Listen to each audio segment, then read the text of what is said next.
வணக்கம். இன்னைக்கு நம்ம வீடியோல டேஸ்டியான அதே சமயம் ரொம்பவே ஹெல்தியான வாழைப்பூ பொரியல் நம்ம செய்ய போறோம்.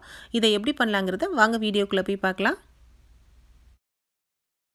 இப்போ நாம அடுப்புல பாத்திரத்தை வச்சிட்டு 1 டீஸ்பூன் அளவுக்கு எண்ணெயை சேர்த்துக்கலாம். எண்ணெய் நல்லா காஞ்சி வரட்டும். நம்ம விட்ட எண்ணெய் நல்லா காஞ்சி வந்துருச்சு. 1 டீஸ்பூன் அளவுக்கு கடுகு சேர்த்துக்கலாம். கூடவே 1 டீஸ்பூன் உளுந்து. நாம சேர்த்த உளுந்தும் கடுகும் நல்லா பொரிஞ்சு வரட்டும். கடுகும் உளுந்தும் நல்லா பொரிஞ்சு வந்துட்டு இருக்கு. இந்த டைம்ல நம்ம 4 வரமிளகாய், 3 பச்சை மிளகாய், 2 கொத்து கருவேப்பிலை எடுத்து வச்சிருக்கேன். இது சேர்த்து வதக்கிக்குவோம். கொஞ்சம் மிளகாய் அதிகமாக சேர்த்து நம்ம செஞ்சோம் அப்படின்னா தான் நல்லா இருக்கும். இது கூடவே ஒரு பெரிய வெங்காயத்தை கட் பண்ணி அதையும் சேர்த்து நம்ம வதக்கிக்கலாம். கொஞ்சம் உப்பையும் சேர்த்து வதக்கிக்குவோம். இப்போ வாழைப்பூவை நல்லா க்ளீன் பண்ணிட்டு அதை கட் பண்ணி நான் மோரில் ஊற வச்சு வச்சுருக்கேன். நம்ம இந்த மாதிரி மோரில் ஊற வச்சு நம்ம செஞ்சோம் அப்படின்னா வாழைப்பூ துவர்ப்பு இல்லாமல் கலர் மாறாமல் நமக்கு இருக்கும். இந்த மாதிரி ஊற வச்சுட்டு நம்ம இதை பொரியலில் சேர்த்துடலாம்.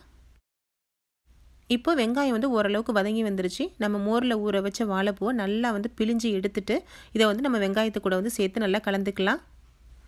கூடவே ஒரு அரை டீஸ்பூன் அளவுக்கு மஞ்சள் தூளையும் சேர்த்து வேக வச்சுக்கலாம். நீங்கள் வாழைப்பூ செய்கிறப்ப தண்ணி சேர்க்கணும்னு அவசியம் இல்லை. வாழைப்பூலேருந்து தண்ணி விட ஆரம்பிக்கும். அதனால் தண்ணி சேர்க்காமலே நம்ம ஒரு மூடியை போட்டு இதை வேக வச்சிடலாம். வாழைப்பூ நல்லா வெந்து ரெடி ஆகிட்டுருக்கு. இந்த டைமில் அரை கப் அளவுக்கு கடலைப்பருப்பை நான் வேக வச்சு எடுத்து வச்சுருக்கேன். உங்களுக்கு எந்த அளவுக்கு தேவையோ அந்த அளவுக்கு நீங்கள் வேக வச்சு இந்த மாதிரி தனியாக எடுத்து வச்சுக்கோங்க. இப்போ அரை கப் கடலைப்பருப்பை நான் வாழைப்பூ கூட சேர்த்து நல்லா கலந்து விட்டுக்கிறேன். இது கூடவே 3 டேபிள் ஸ்பூன் அளவுக்கு தேங்காய் துருவலையும் சேர்த்து நம்ம கலந்துக்கலாம். நாம் வாழைப்பூ கூட கடலைப்பருப்பை சேர்த்து செஞ்சோம் அப்படின்னா ரொம்பவே சூப்பராக இருக்கும். சாப்பிட்றதுக்கு ரொம்ப டேஸ்டியாக இருக்கும். ட்ரை பண்ணி பாருங்கள். நல்லா இப்போ சூப்பராக வாழைப்பூ பொரியல் ரெடி பண்ணியாச்சு. ஃப்ரெண்ட்ஸ், உங்களுக்கு இந்த வீடியோ பிடிச்சிருந்துச்சுன்னா லைக் பண்ணுங்கள். உங்கள் நண்பர்களுக்கெல்லாம் ஷேர் பண்ணுங்கள். கூடவே எங்கள் சேனலை மறக்காமல் சப்ஸ்கிரைப் பண்ணுங்கள். தேங்க்யூ.